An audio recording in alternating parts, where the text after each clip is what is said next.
बिस्मिल्लाहिर्रहमानिर्रहीम। अस्सलाम वालेकुम डियर स्टूडेंट्स। आज के लेक्चर में हम एक्सरसाइज नंबर 8.4 स्टार्ट करेंगे।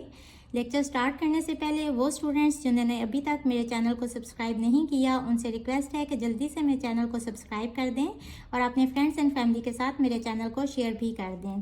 तो चलें जी स्टार्ट करते हैं। Question number 1, Nasir sold fruiter at the rate of ₹120 per dozen. Nasir ने कुछ फ्रूटर माल्टे बेचे 120 पर डज़न के हिसाब से एंड शक्री माल्टा at the rate of ₹150 per dozen, और शक्री माल्टे बेचे 150 पर डज़न के हिसाब से एंड अर्न ₹1200 और उसने ₹1200 कमाए। Right an equation in standard form. हमने एक इक्वेशन लिखनी है डेट डिस्क्राइब्स दी सिचुएशन, जो कि इस सिचुएशन को डिस्क्राइब करे। तो देखिए हमें यहाँ ये नहीं बताया कि कितने दर्जन उसने माल्टे बेचे, तो हम लिखेंगे let fruiter equals to X dozens and शक्री माल्टा इक्वल्स टू Y डजन्स। अब देखें जितने दर्जन बेचे उसको हमने x कहा है और पर दर्जन कितनी कीमत है 120, तो हम इसको लिखेंगे 120x। क्यों? क्योंकि अगर किसी ने एक दर्जन दिए तो x की जगह हो जाएगा 1, यानी कि वो कितने पैसे देगा 120 रुपीज़। अगर किसी ने 2 दर्जन दिए हैं माल्टे तो 120 इंटू 2 तो वो कितना पे करेगा 240 रुपीज़। तो हम इसकी इक्वेशन कैसे लिखेंगे? The equation will B x के साथ इसकी प्राइस को मल्टीप्लाई करेंगे 120x, y के साथ शक्री माल्टे की प्राइस को मल्टीप्लाई करेंगे 150y,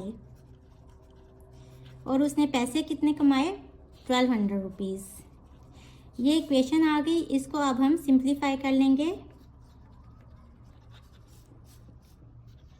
divide both sides of equation by 30। We have 120x over 30 plus 150y over 30 equals to 1200 over 30। Zeros से कट जाएंगे। 3 4 are 12, यहाँ 3 5 are 15, यहाँ 3 4 are 12 और 3 0 are 0। यह हो जाएगा 4x plus 5y equals to 40। ये इक्वेशन आ गई इस सिचुएशन के मुताबिक। नेक्स्ट क्या पूछ रहे हैं? If he sold 4 dozen of शक्री माल्टा। हमने शक्री माल्टा को सपोज किया हुआ है y डजन्स, तो यहाँ उन्होंने y की वैल्यू बता दी 4। How many dozens of fruiters he sold, तो उसने कितने फ्रूटर्स बेचे होंगे। हम इस इक्वेशन में y की वैल्यू 4 पुट करेंगे और वहाँ से हम x की वैल्यू फाइंड कर लेंगे। इफ़ ही सोल्ड शक्री माल्टा which is equals to y which is equals to 4 dozens, then put y equals to 4 in equation 1। we have 4x plus 5y equals to 40। ये हो जाएगा 4x plus 5 into 4 equals to 40। 4x plus 5 4s are 20 equals to 40। 20 इस side पे आ जाएगा। 4x equals to 40 minus 20 which is equals to 20, तो यहाँ से आ जाएगा x equals to 20 by 4 which is equals to 5। means he sold fruiter equals to 5 dozens। so this is our answer। Question number 2 is the linear equation y equals to 1450x plus 2000 describes the total cost for staying in a hotel for 1 day। ये जो equation है ये किस चीज़ को show कर रही है कि आपने कितनी कॉस्ट पे करनी है होटल को एक दिन के लिए।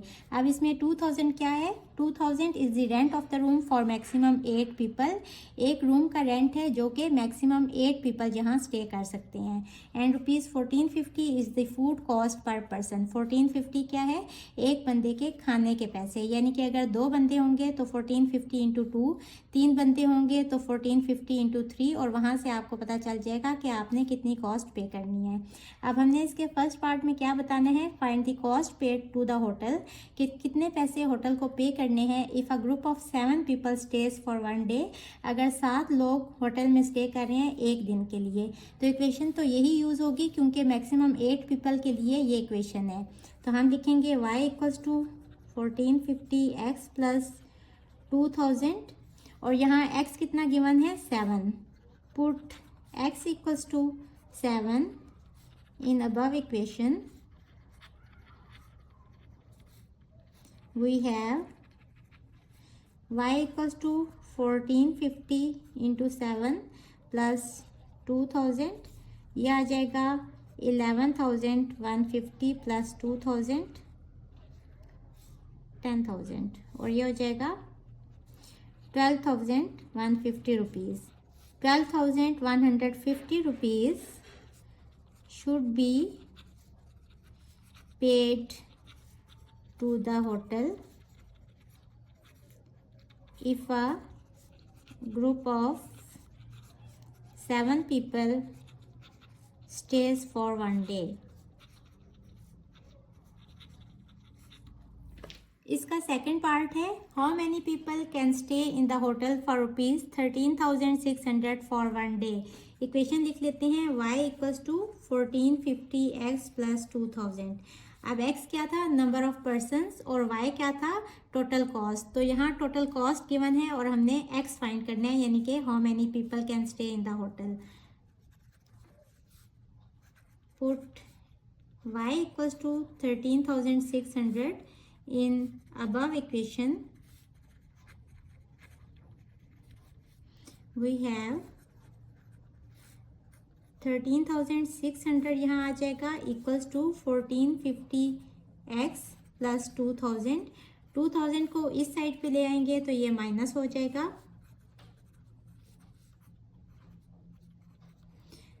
ये हो जाएगा 11,600 equals to 1450x.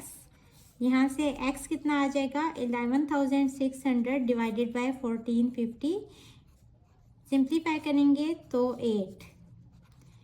It means कि 8 पीपल जब होटल में स्टे करेंगे तो उनका कॉस्ट आएगी 13,600 rupees. So this is our answer. Question number 3 is, if one company provides rupees 5,500 per week.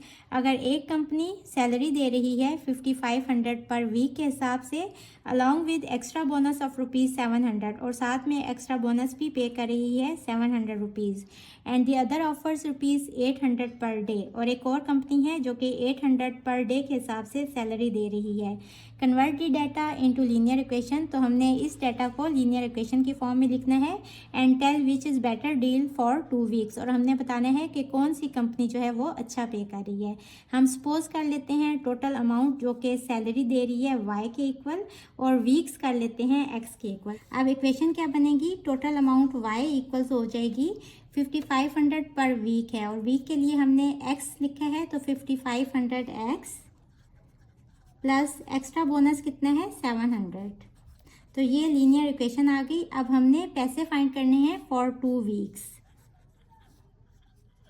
2 weeks के लिए पुट x इक्वल्स टू 2, इसको इक्वेशन 1 कह लें. इन इक्वेशन 1 तो क्या आ जाएगा, y equals to 5,500 into 2 plus 700. ये हो जाएगा 11,000 plus 700 which is equals to 11,700 rupees. Company A 2 weeks के लिए कितना पे कर रही है, 11,700 रुपीज़. अब कंपनी बी का भी फाइंड कर लेते हैं कि ये कितनी अमाउंट पे कर रही है. इसके लिए क्या इक्वेशन बनेगी, टोटल अमाउंट क्या थी y, और वीक्स, यहाँ वीक्स नहीं है, यहाँ हमें डेज के हिसाब से दिया गया है, तो हम डेज कर लेते हैं x के इक्वल. तो इक्वेशन क्या बनेगी, y equals to 800x. Means कि अगर कोई वर्कर 1 डे के लिए गया है काम पे तो कितने पैसे उसको पे करेंगे, 800 इंटू 1 यानी कि 800 ही. अगर 2 डेज़ के लिए काम पे गया है तो वहाँ x हो जाएगा 2. अब हमने 2 वीक्स के लिए फाइंड करना है. हमें पता है कि 2 वीक्स में कितने डेज होते हैं, 14 days. So put x equals to 14, इसको इक्वेशन नंबर 2 कह लें.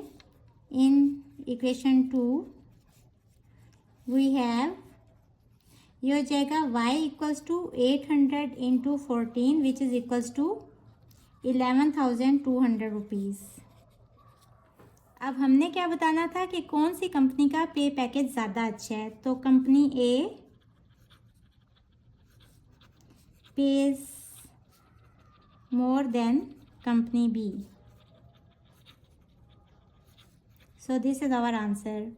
Question number 4 is a man earns ₹120 per our. एक आदमी 1 घंटे का 120 रुपीज़ कमा रहा है। He has ₹500 in addition with him, और उसके पास पहले से ही 500 रुपीज़ हैं। Write a linear equation for the situation. इस सिचुएशन के मुताबिक हमने एक इक्वेशन लिखनी है। And tell how much he get after 12 hours, और ये बताना है कि 12 घंटे के बाद उसके पास कितने पैसे आ जाएंगे। तो हम सपोज कर लेते हैं आवर्स को x के equal and total money he earned को y के इक्वल। अब लीनियर इक्वेशन क्या बन जाएगी? Linear equation will be y equals to 120 per our है, और आवर को हमने x सपोज किया हुआ है, तो 120 इंटू एक्स। क्योंकि देखिए अगर वो 1 घंटे का कमा रहा है तो 120 इंटू 1 यानी कि 120 रुपीज़ ही हो जाएंगे। अगर 2 घंटे कमा रहा है तो 120 इंटू 2 तो 240 रुपीज़ हो जाएंगे। अगर उसने 3 घंटे के लिए काम किया तो 120 इंटू 3 हो जाएगा। तो ये जो x है ये बेसिकली आवर्स को रिप्रेजेंट कर रहा है, और 1 घंटे का 120 है तो 120x हो जाएगा। और प्लस जो एडिशनल मनी उसके पास पहले से ही थी वो क्या थी? 500। तो ये इसको इक्वेशन नंबर 1 कह लें। This is the required linear equation. Write a linear equation for the situation. ये हमने linear equation लिख ली। And tell how much he get after 12 hours. अब हमने बताना है कि 12 hours के बाद वो कितने पैसे कमा रहा है, यानी कि x अगर 12 हो। Put x equals to 12 in equation 1. We have y equals to 120 into 12 plus 500। इसको सिंप्लीफाई करेंगे, ये 12 इंटू 120 हो जाएगा 1440 plus 500 which is equals to 1940 rupees. So he earned 1940 rupees after 12 hours. Question number 4 का सेकंड पार्ट है what does slope shows in this equation. जो हमने linear equation find की वो लिख लें, y equals to 120x plus 500। अब अगर आप इसको गौर से देखें तो हम एक जनरल फॉर्म ऑफ इक्वेशन पढ़ चुके हैं जो कि इससे मिलती जुलती है, और वो कौन सी है? y equals to mx plus c। अब जो x के साथ कोफिशिएंट है वो m की वैल्यू है, यानी यहाँ से इन दोनों को अगर कंपेयर करें तो स्लोप कितनी आ जाएगी? 120, और c क्या होते हैं? y इंटरसेप्ट होते हैं, और इसकी क्या वैल्यू है? 500। अब क्वेश्चन में उन्होंने क्या पूछा है कि स्लोप किस चीज़ को शो कर रही है। तो यहाँ देखिए 120 क्या है? x क्या था? x है आवर्स, यानी कि अगर 1 घंटा उसने काम किया तो उसने 120 रुपीज़ कमाए। अगर 2 घंटे उसने काम किया तो 2 इंटू 120 यानी कि 240 रुपीज़ उसने कमाए। तो यहाँ 120 किस चीज़ को शो कर रहा है? Slope shows earning per hour. यही हमने बताना था कि स्लोप किस चीज़ को शो कर रहा है। इसके थर्ड पार्ट में हमने बताना है कि y इंटरसेप्ट किस चीज़ को रिप्रेजेंट कर रहा है। तो अगर आप देखें y इंटरसेप्ट क्या था? ये एडिशनल अमाउंट थी जो कि उसके पास पहले से ही थी। तो हम लिखेंगे y intercept represents additional amount. So this is our answer. Hopefully बच्चों आपको आज के लेक्चर की समझ आ गई होगी। जो स्टूडेंट्स मेरे चैनल पर नए हैं और उन्होंने अभी तक मुझे सब्सक्राइब नहीं किया, उनसे रिक्वेस्ट है कि मुझे जल्दी से सब्सक्राइब कर दें और अपने फ्रेंड्स एंड फैमिली के साथ मेरे चैनल को शेयर भी कर दें। इसके साथ ही मुझे दें इजाज़त। अल्लाह हाफिज़।